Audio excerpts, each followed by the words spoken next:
और बंदी बनाकर आस्करण को हमारे सामने लाया जाए। बादशाह है, अब अहम तो विराजमान है ही है, कोई परमहंस थोड़ी है कि अहंकार लीन हो गया है। बताया गया कि ठाकुर सेवा में, भगवत आराधना में 4 घंटे उनके पास कोई सूचना नहीं पहुंचाएगा। बादशाह की आज्ञा का उल्लंघन करने के कारण सब सैनिक जितने थे दब रहे थे। महाराज की तो आज्ञा है कि सूचना न दो, पर यहां तो सब गड़बड़ हो रहा है। बादशाह ही नाराज हो गया। बड़ी घबराहट पूरे नगर में फैल गई और पूरे सैनिकों में फैल गई। ये नरवरगढ़ ग्वालियर से दक्षिण में है। आस्करण जी ना शिकार खेलते थे, ना किसी को दंड देते थे, बस केवल भगवत सेवा, नाम जप, नाम कीर्तन, पूरे नगर को सब सुविधा, सबके घर में ठाकुर सेवा, सबके यहां नाम कीर्तन सुनाई देना चाहिए। जिसको जो जरूरत हो राज दरबार से ले जाए।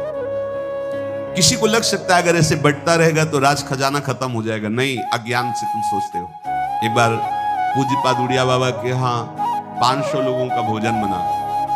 अब वहां उत्सव में 5000 से भी अधिक लोग आ गए, तो जो सेवक जन थे, भंडारी थे, भाग के आए। बाबा अब तो बहुत ही हानि हो जाएगी, क्योंकि सब लोग आ गए, 5000 के लगभग लोग हैं और 500 का ही भोजन बना है। बाबा जी कहा घबराने की जरूरत नहीं। गए, अपना ऊपर का चला ऐसे डाल दिया जो रसोई बनी हुई थी। बोले इसे खोलना नहीं, बस बांटते जाओ। सब पा चुके, जितना बना था ना। भगवत प्रताप, हरिराम व्यास जी की बेटी का ब्याह, रात्रि में बारातियों के स्वागत के लिए एक से एक सुंदर पकवान बने हुए थे, क्योंकि जिनके चेला मधुकर शाह राजा थे उनके पास कमी क्या, सब सुविधा। हरिराम व्यास जी ने सोचा ये संसारी आदमी इतने सुंदर सुंदर पकवान पाएंगे, ये तो ठीक नहीं है। वृंदावन के संत जन लेंगे तो अपने ठाकुर का भोग लगाएंगे, पाएंगे, कीर्तन करेंगे। कोतवाल को बुलाया वृंदावन के और कहा सब वैष्णवजनों को कह दो कि तुरंत आ जाओ, रमनिया ले जाओ। देखो कैसी भावना है, बेटी का ब्याह है। बोले संसारी आदमी बाराती क्यों पाएंगे? अब आप हो तो कहते अरे इज्जत चली जाएगी, बाबा जी को खवाने से क्या इज्जत है? बारातियों को खवाएंगे तो इज्जत बनेगी। ये किसकी? देहाभिमानियों की। और अपनी इज्जत क्या है? श्यामा श्याम। अगर रसिकों को पवाएंगे तो हमारी इज्जत बन जाएगी, श्यामा श्याम प्रसन्न हो जाएंगे। तो श्यामा श्याम प्रसन्न हो जाएंगे, बाराती भूखे रहेंगे? ऐसा कैसे हो सकता है? ऐसा हो ही नहीं सकता है। हरिराम व्यास जी के, अब उनके लिए तो कोई रोक नहीं, उन्हीं की बेटी का तो ब्याह है। जो भंडारे में सब जमा थे, लड्डू, गुलाब जामुन, ये वो भर भर के अमनिया, ले जाओ ले जाओ। अब ब्रजवासी संत जन सबको बांट दिया, पर जितना भंडारा था उतना नहीं भंडारा। कर तुम अकर तुम अन्यथा कर तुम सर्व समर्था सा ईश्वरा। तुम प्रभु के लिए समर्पित हो तो तुम्हारे यहाँ हानि कैसे हो सकती है कि हम भाई ठाकुर सेवा में समय देंगे तो हमारा काम बिगड़ जाएगा, ठाकुर जी की भोग राग की बात करेंगे तो पैसों की कमी हो जाएगी। पक्की मूढ़ता है ये, ऐसा व्यापार है ठाकुर सेवा, संत सेवा। ऐसे करो और कई गुना बढ़कर के हाथ में आ जाएगा, देख लेना। क्योंकि सब दुखों का कारण पाप है, और जब ठाकुर सेवा, संत सेवा, तो इससे पाप नष्ट होते। जे ही पाप नष्ट हुए, सुख का मार्ग खुल गया, पर अज्ञानी जानता नहीं है। अब बादशाह के आदेश से हड़कंप मच गया। कही कह पठाई कहो कीजिए लड़ाई, सुनी रुचि उपजाई चली पृथ्वी पति आयो है। पर्यो सोच भारी तब बात यूं विचारी कही, आप एक जावो गयो अचरज पाई है। सेवा करी सिद्धि साष्टांग होई के भूमि परे, देखी बड़ी बेर पांव खड्ग लगायो है। कटी गई एड़िए पे टेढ़ी हूं न भौं करी, करी नित नेम रीति धीरज दिखाई है। बादशाह ने कहा आखिरी हुक्म है, आस्करण को हाजिर किया जाने, संपूर्ण सेना से विध्वंस मचा देंगे, नरवरगढ़ को पूरा नष्ट कर देंगे। जो प्रधान सेना नायक था वो हाथ जोड़ करके बादशाह से बोला कि आप समझो, हम आपके सेवक हैं, आपसे लड़ कैसे सकते हैं, आप बादशाह। पर मेरी प्रार्थना है आप अकेले जाकर के देख लीजिए आस्करण जी सेवा में, अकेले जाकर बात कर। हम सूचना नहीं दे सकते पर आपको रोक नहीं सकते, आप जाकर के बात कर लीजिए। बादशाह को लगा कि बात तो सही कि हमारे ही अनुकूल है, ये कोई बैरी तो है नहीं, चलो कोई अंगरक्षक नहीं। और स्वयं अंदर जाकर के देखा तो सारी सेवा हो चुकी थी, ठाकुर जी की साष्टांग दंडवत कर रहे थे। सत्संग में भी कहा है कि आप लोगों का जैसे शरीर स्वस्थ है तो साष्टांग दंडवत का नियम लेना चाहिए अपनी ठाकुर सेवा करके। 5, 7, 11, 21, 51, 108 अपने ठाकुर 4 परिक्रमा की, कहीं से भी 108 दंडवत। एकोपि कृष्णः कृतः प्रणामो दशाश्वमेधा व्रतेन तुल्यः दशाश्वमेधी पुनरेपि जन्म कृष्ण प्रणामी न पुनर्भवाय। ये भीष्म जी बोल रहे हैं। एक बार हमारे श्री कृष्ण को कोई साष्टांग दंडवत कर दे, 10 अश्वमेध यज्ञ का फल और व्रत स्नान का उसे प्राप्त होता है। पर 10 ये अश्वमेध यज्ञ करने वाला पुनर्जन्म को प्राप्त होता है, पर एक बार श्री कृष्ण को साष्टांग प्रणाम करने वाला पुनर्जन्म को प्राप्त। दशाश्वमेधी पुनरेपि जन्म कृष्ण प्रणामी न पुनर्भवाय। अपने पास तो भगवत प्राप्ति के लिए बहुत से अस्त्र हैं, केवल नियम पूर्वक प्रयोग करो, माया का प्रवाह बंद हो जाएगा। ठाकुर सेवा के बाद करना चाहिए साष्टांग दंडवत। हमने महापुरुषों को देखा है, गुरुजनों को देखा है। अब शरीर उस लायक नहीं तो भाव से कर लीजिए।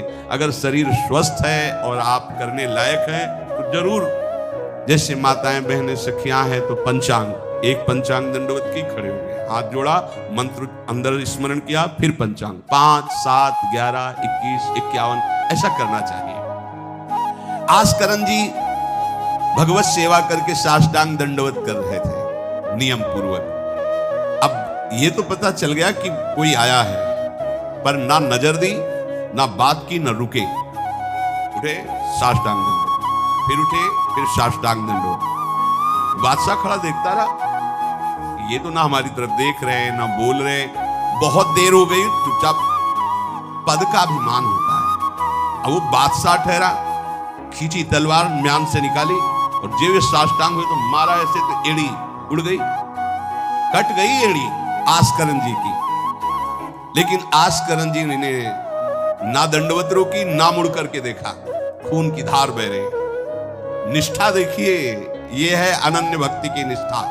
नहीं कहा कि अब रुक गए, कुछ नहीं, वैसे ही खड़े हुए, फिर साष्टांग, फिर खड़े हुए, खून से लथपथ हो रहे।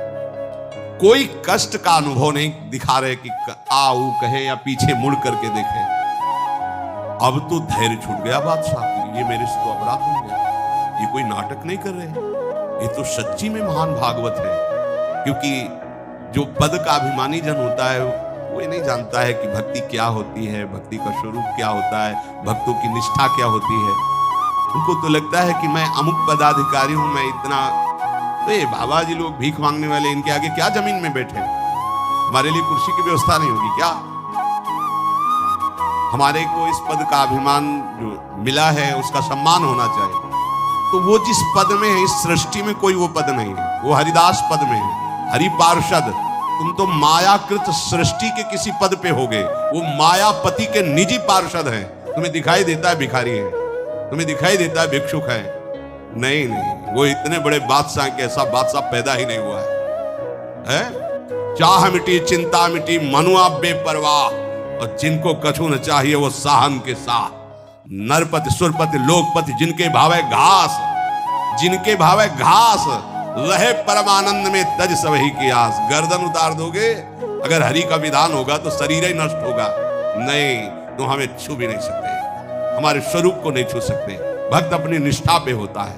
एक बार भी आस्करन जी ने मुड़ करके नहीं देखा बादशाह की तरफ। अब तो धैर्य छूट गया बादशाह की, गलती हो गई उनसे। ऐसा ही होता है।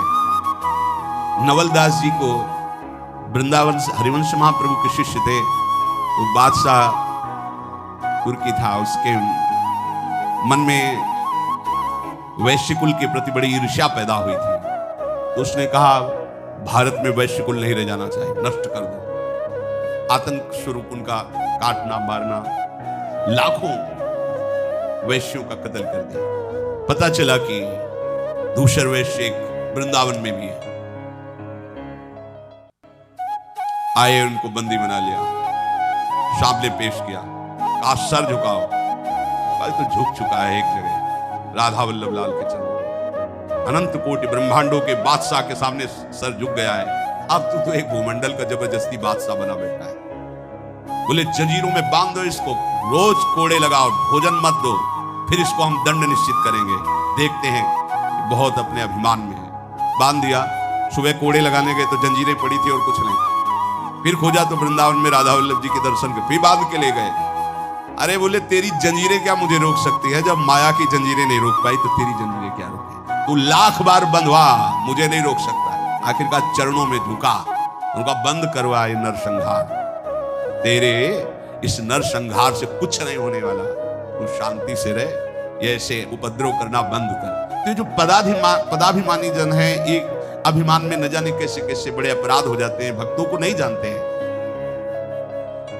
उठी चिकडारी तब पाछे सोनिहारी, कियो मुजरा विचारी बादशाह तिरिझे हैं, हित की सच्चाई यह ने कुना कचाई होत, चर्चा चलाई भाव सुनि सुनि भींजे हैं, बीते दिन को नृप भक्त सो समायो, पृथ्वीपति दुख पायो सुनि भोग हरि छीजे हैं, करे विप्र सेवा तिने गांव लिख न्यारे दिए, वाके प्राण न्यार लाड़ करो कही धीजे हैं। पूरी दंडवत की, ठाकुर जी को प्रार्थना, चिक डाल दी जो मध्याह्न विश्राम की, फिर पीछे मुड़े, तब तक खून बह रहा है। पीछे मुड़कर देखा बादशाह जोहार की, बिल्कुल गुस्सा नहीं। राजा को इनकी ये धैर्य शैली देखकर कि अपने इष्ट के प्रति निष्ठा और मेरे अपराध का कोई भी इनके ऊपर प्रभाव नहीं, रीझ गया, बहुत प्रसन्न हुआ और कहा आज मेरे नेत्र सफल हुए कि मैंने ऐसा निष्ठावान भक्त देखा। ना तो तुम्हारी भ्रकुटी में थोड़ा भी रोष है और ना तुम्हें पीड़ा है और ना कोई थकावट है।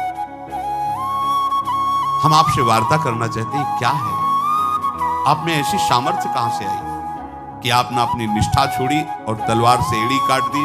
एड़ी, अरे ऐसे काट, जरा सा कुछ लग जाए तो देखो कैसा लगता है। एड़ी कट गई, खून निकल गई, दंडवती बंद नहीं हुई। जब वो बैठ करके भगवत भक्ति की बात की, बादशाह के आंसू आ गए। संत का यही प्रभाव होता है। देखो राजा है पर संत है। विभीषण जी से भगवान कहते तुम सारी के संत प्रिय मोरे, धरो देह नहीं आन। ये नहीं भूल होनी चाहिए कि अरे तो बड़े अच्छे कपड़े पहने, ऐसे ऐसे, ये क्या भक्ति करते हो। भक्ति का मतलब केवल इतना ही नहीं है कि भिक्षुक वेश हो, भक्ति की